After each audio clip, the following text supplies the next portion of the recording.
இத்தனத்தலான மேகம் போன்ற சாட்சிகள் இருக்கிறது. விசுவாசத்தை தோக்கிறவர் முடிக்கிறவருமான எதை விட்டுட்டு பாரமான, அது ஒரு வார்த்தை, 2 பாவம், பாரமான பாவங்களை உதறி தள்ளிவிட்டு, உதறிக்கிற இடத்துல நான் ஒரு வார்த்தையை சேர்த்துக்கிட்ட பிசாசு.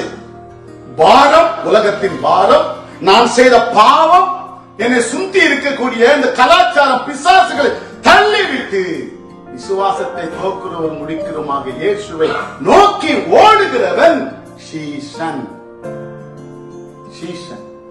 Just follow the believer. Just believe Jesus is my Lord and Savior. இதெல்லாத்தையும் எடுத்து எங்க கொண்டு வரணும்? சபைக்குள். சபைன்னா என்ன தெரியுமா? எக்லீசியா.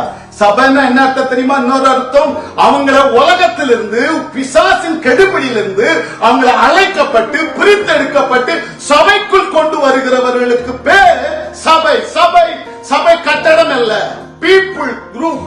ஒரு கூட்டம் மக்கள் எல்லாம் இணைந்து ஒரு சபையாய் உட்கார்ந்து நீ விசுவாசித்தாய் அல்லவா, இப்ப நீ சீசனாக மாறி இயேசுவை பின்பற்று.